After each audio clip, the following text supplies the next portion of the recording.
Hi hello నమస్తే, నేను మీ శేఖర్. Welcome to MGTV. ప్రస్తుతం మనం విజయవాడలో సీనియర్ నాయకులు, జనసేన సీనియర్ నాయకులు అజయ్ ఠాగూర్ వర్మ గారు ఉన్నారు.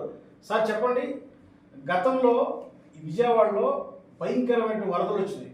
ఈ వరదల్లో పూర్తి స్థాయిలో సహాయం లేక కనీసం భోజనాలు కూడా తిండి తిప్పలేని పరిస్థితుల్లో వరదలో ఎంతమంది చనిపోయారో తెలియదు, ఎన్ని పంట మొత్తం అన్ని నష్టమే జరిగింది. ఈ నష్టంలో భాగంగా ప్రస్తుతం ఈ వర్షాకాలం ఆగస్టు నెల వర్షాలు వస్తున్నాయి. ఈ క్రమంలో విజయవాడ ప్రజలు ముఖ్యంగా భయభ్రాంతికి గురవుతున్నారు. మళ్ళీ బుడమేరు వస్తుందనే పరిస్థితుల్లో లాస్ట్ ఇయర్ జరిగినటువంటి నష్టాల్లో కూటమి ప్రభుత్వం పూర్తిగా ఫెయిల్ అయిందనేది క్లియర్గా జనాలకు అర్థమైంది. రెండవది, వైసీపీ ప్రభుత్వం క్లియర్గా చెప్పింది.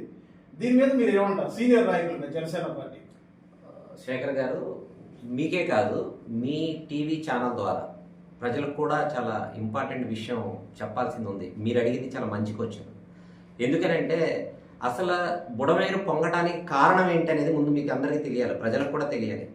గతంలో రాజశేఖర రెడ్డి గారి ప్రభుత్వంలో ఎవరైతే వైసీపీ నేతలు చెప్తా ఉన్నారో మహానేత, మా నేత, గొప్ప వ్యక్తి అని చెప్పి చెప్తా ఉన్నారో, రాజశేఖర రెడ్డి గారు కొల్లేరులో అక్కడ ఆక్రమణలకు గురయ్యి అక్కడ చేపలు రొయ్యల చెరువులు వేసుకొని ఆక్రమించిన వందల వేల ఎకరాలని కాపాడటం కోసం బుడమేరు నదిని బుడమేరు నది విజయవాడని ఆనుకొని పక్క నుంచి పారే నదికి మధ్యలో మధ్యలో కట్ట వేసి కృష్ణా నది నుంచి నీళ్లు మనకి ఏదైతే వీటీపీఎస్కి వస్తా ఉన్నాయో థర్మల్ స్టేషన్కి, ఆ కాలువకి కెనాల్కి అడ్డుకట్ట వేసి దానికి కలిపిన పరిస్థితి.